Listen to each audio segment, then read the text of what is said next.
Welcome back to the 10th episode of Icha's Appreciation Program. I'm your host, Dong Liu, and today we have our anchor programs. As you can see, this, wow, in my hand. Can I just move it in a little bit in front?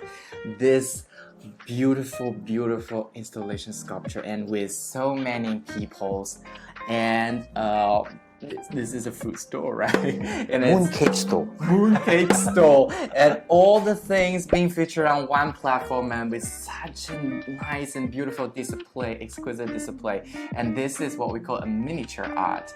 And today we are in our guest house, Mr. Wilfred. Mr. Wilfred. Hello, everybody. Okay, so Mr. Wilfred, can you tell us about, let's say, this is miniature art. Miniature art is not new to people, but it is a very niche art, as far as I studied myself. So this is a very niche art because it's essentially sculpture, and it's installation sculpture, and it could require really, really consummate skill in making all those small sculptures to install them onto one piece and integrate them on one piece of artwork as an integration. So it is actually quite very, very, it requires skills, like skillful skillful art. I would say skillful art. So how did you get embarked on this? Like, what inspired you to do this? Actually, since young, I like art very much. So I couldn't able to pursue something I like, which is art, during my school days. I didn't get to go to poly because I didn't did well in my O levels. So, but I still love art. So it has been something that I always like. So at most of the time, I learn things by myself. Last time was more difficult to learn, where you actually have to do a lot physically. You're going to ask people, a lot of try, you still do it, and so on. So nowadays, actually, they are much simpler because they have things online. You can refer some YouTube and so on. Of course, you select the best way that suits you, the best way that suits you to do things. So with the interest, I thought I don't want to do something which is actually just painting itself, portrait, that kind of thing. I also like to do a lot of craft, like hands-on kind of thing. So I said, hey, why not I just combine all this together? I can do something three-dimensional, where let's say a miniature is actually a more interesting thing rather than like an artwork you only see from the front. Actually, you can see from all angles. Right, but strangely, do you think it's more challenging to sculpt a small piece of artwork rather than larger ones? Because I think larger one, you have more space to cover. Right? It depends. Of course, if it's too big, then sometimes it might not look so nice, I would say. Because of course, the bigger item, the details are more. And probably I would say it's slightly easier to make because the things are big. So actually, if you go online, you can see miniature. Very common people do them in actually 1:12 scale. That's quite a very standard scale that people do. Why? Because they can easily buy accessories. Like let's say they want a bottle, they want a rice cooker, they want a pot, a sofa, a table, whatever. You can just buy all those and assemble inside. Probably you just make a few items only. Okay. But I prefer to do slightly smaller. Like this is actually 1:25. Okay. And sometimes I do the smallest one I have made is actually 1:300, which is very, very small. Wow, that was very, so very tiny. small. That is the Pulau Tekong range. Right. It's very small. Okay, the smaller things are okay. Of course, the details are not as much as the bigger one. The things are there, but not as maybe the detail is not as much. But of course, they are more difficult to make. No, that is like nanotechnology to us, right? Right. Can you imagine? Like, it's just like, it's a small piece, and then there are so many, like, steps to be done in one piece. Besides the craftsmanship, the skill, this you can actually, you can learn. Anybody can learn. Right. But most important, of course, what you need is mainly more is the patience Absolutely. and the determination I believe so. to finish something. Because whatever people always look at the finished product, oh, this one like that, like that. But behind there's a lot of failure, a lot of hard work, a lot of trial and error. And you fail, you do again, you do again, you do again. Why would you make a Nobody sees all the failure. Life is already very difficult. I think doing one of these things makes like extra difficult. Especially if you make. The most challenging part is, of course, not when the thing is completed. It's during the process. It's mainly the process. Yeah, right. How you crack your head to really go and think of how to make certain things. I can definitely reckon how much patience and dedication you have to put into one piece to make it into a great piece, and it's not an easy thing for sure. I guess that's a reason, probably one of the reasons not many people, because it's a niche art, not many people pursue this. I guess it's because it takes a lot of time and patience to do this, right? Okay, another thing I noticed about this is very interesting to me, because this scenario you create, take a look at this. It is maybe to 60 or 70 scenarios, right? In Singapore. Right, it's our local Singapore scenarios.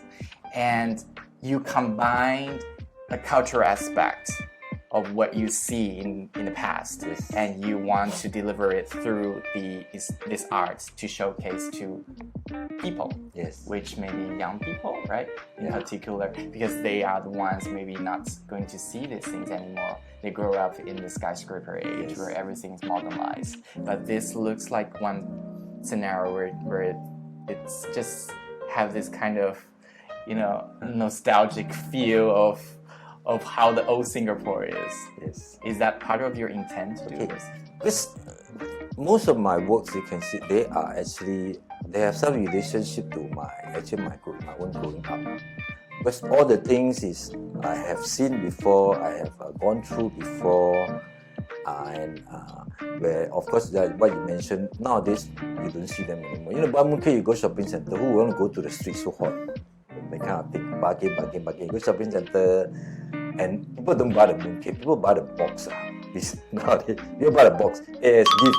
The nicer the box you can sell better. Who cares whether the mooncake tasty or not? That's true. That is very true. Yes, Commercialized, that thing. materialistic side. Main thing, because they has been my growing up. It's something that our culture, we don't see them anymore. What we can see them probably is the old photo.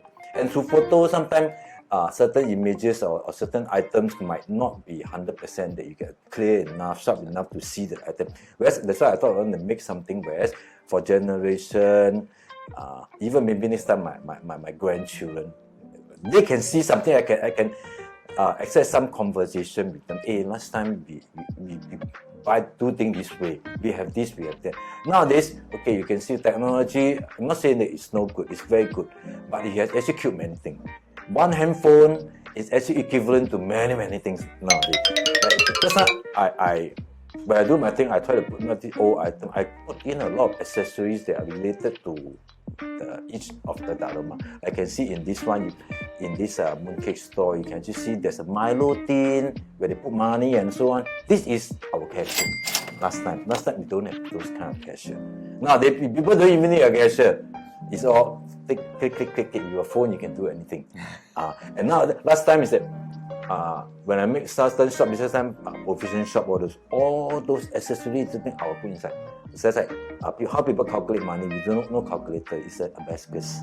Then how people there's no cashier. There's a Milo tin that you pull up and down. That is the main cashier, that kind of thing. So I try to put in all this kind of thing because the handphone has killed many of all this kind of thing. People nowadays with one phone you can have a video, you can have camera, you can calculator, photo album, what do you call that? Appointment, whatever thing. Last time you carry a book, appointment, your diary. Then you want to go out, you have to take a camera. After you go and buy film, develop film, all the kind of thing. After you take it, forget to do the photo, not nice. A lot of all this kind of work. I love how Mr. Wilfred is so old-fashioned. Yeah, but no. Oh wait. Okay, I have a slight disagreement over here, which I believe this is a double-edged thing that times. as technology does bring better quote unquote better quality to our convenience of life, but culture-wise it does kill off so many things that it's used to be authentic part of life. But being opium really serves its purpose well actually nowadays. Because these things but- are actually our growing up. Nowadays, a lot they are replaced by the new ones. The old ones are actually not there. Of course, over there I have my little museum, I call it. Certain things I can collect and I can keep them. But with some bigger items, I can't now. So I think, hey, I can't keep big items. Then okay, I try to make into small little ones, and at least it's not that, might not be the actual thing, but at least hey, last time it looks like this thing. Because nowadays, some people will even ask, hey, what is that thing? I mean, a lot of youngsters asking, what is this thing? What is that thing? They don't even know what it is. They haven't because seen these it are anymore. certain things that I would think, hey, it's not just an artwork where you stand there and see. At least hey, you try to create some kind of interest in people. Hey, what is this? What is that? And that's where the conversation can start. That's what we call cultural preservation, and how a culture can last for long, because without craftsmen like you, without people like artisans like you who truly dedicating their part of their life to to preserve our cultural roots, and those things will go away eventually, and then nobody knows, and that's how a culture dies. But because of the existence of our artisans like us, we have our cultures to be inherited through generations. Okay, Mr. Wilfred, let's take on to some hands-on work. Shall we? Like Okay. I noticed you have a small workstation over there. Can you just demonstrate to us how you normally work on this piece of art? Okay. Can. Alright. Okay, so this piece of work is definitely it's a finished work, right? It's Yes. a complete work, and I think we have a piece that is in progress over here, right? Yes. Okay, can we put it over here for this one? So can you give us like explanation how this whole process is done? For example, this is half done. So what is the next step to do this, and what is the challenge over?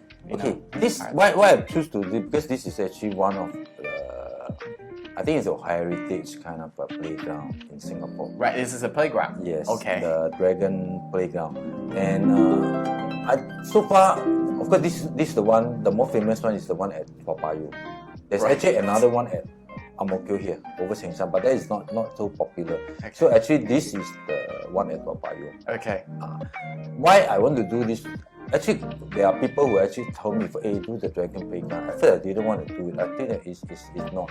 After I studied for a while, I realized that the biggest challenge in making this dragon is not making the rest of the thing. It is the body of the dragon. It's a body Because of the dragon. it's in a cage kind of form. That is the most sort of biggest challenge. I don't see that. many people do this dragon. Technical wise, right? Because it Yeah. has so many rotations and different type of it's so convoluted, the entire route. Because most of the time, what you see, you only see the dragon head. You don't actually see the whole dragon body. You can see a souvenir or everything is only the feature, only the dragon head.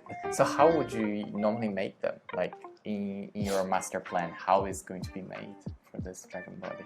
Okay, so usually before I do something, I look at something. First, I'll identify the most difficult thing first. Mm-hmm. But I will not go and crack my head and keep thinking, hey, how to do it or what material to do it, and then until I think of something, then I continue. No, I will start to do first.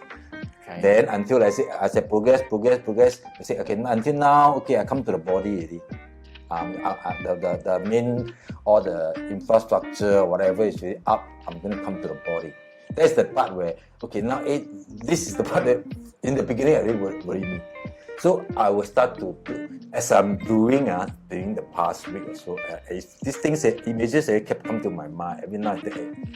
I use this way, do this, I do that. So you're kind of just thing. basically experimenting with this. Yes, It's hands-on, yes. and then you try out with different type of materials. Yeah. So wow. actually, along the way, I have actually try out and see. Actually, coiled up some wires into like this, you see. And I actually place it over the top and so on. But because the main challenge is that it's not like a tunnel where it's a complete coil. It is going to be in like a U shape like that. Because there's two railings on top, so that actually the children can go and walk around. That's the main challenge. Because once you cut it off, you're going to break loose everything. So I actually put this, and then I put wire, the handle, everything I glue on, everything. But after once you start to bend, the thing will break off. The glue will break off. So okay, I try again. I do again. Then I cut everything. Then I glue. Then I put on. Same thing. Everything came off again. So now it's actually the third sort of trial that I'm gonna do it. That means what I'm gonna do is I will cut them into the actual U-shape sort of the tunnel or something like that body, like this. And I'm going to glue it individually, every single piece by piece onto, sort of this is the backbone like this, piece by piece I glue it up. And then followed by the handle on top. This will take a lot of patience, a lot of work, that kind of thing. I want to go back to just by this, you right? This yeah, this is like why would Mr. Wilfred have so much time? I mean, like, this is really interesting. well, artist has every reason, right, to dedicate their life to, and this is just It's a lot of I tremendous know work, yeah. there's definitely a tremendous efforts to do, and it just sounds like a really it's an artistic process combining with engineering. Because it is not basically just determination or hard work or patience. No. It is actually challenges. What you need to challenge is yourself. Problem resolving. Yes, you challenge yourself. Every now and then, I do something to challenge myself. Hey, whether can it or not. So you see, the process is going to be very difficult. It's a lot. Try and error, cannot. You redo and do, and then after that you find the most difficult way the most layman way, piece by piece. No choice. You have to. It's basically something in life that you want to challenge yourself to complete something. I love that spirit. Always up for challenge and always live for life. And without challenge, we can't live a full life. Now, timeless is not just the words. When you look at one of our works like this, it's just as if time freezed on it, and it's no words to describe. But I mean, we do need more artisans like Mr. Wilfred, and to preserve our culture, and through arts like this, to present what our old Singapore is and what is our cultural lineage. And once again, thanks again, Mr. Wilfred, for today's interview. And if you like us, make sure to subscribe to our channels, and also we'll put our social media down below, and Mr. Wilfred's social media will also put it down below. And it's so sad that this is going to be our last episode of our season 1, and we had a lot of fun, filming and Don, we are so happy. We are, right? We are. But yeah, it's always the time. There are always the time. Time to. There's an old saying in Chinese that 有聚有散. That means we have time to come together, but there will always be an ending to everything. But we do wish to return back very soon. And we just thanks everybody for your support for our programs, and like our programs. And thanks. Will there be a season 2? Yes. The good things is, yes, there certainly will be season 2. But for the program-wise, we will have more things coming up soon. So stay tuned with us, and goodbye.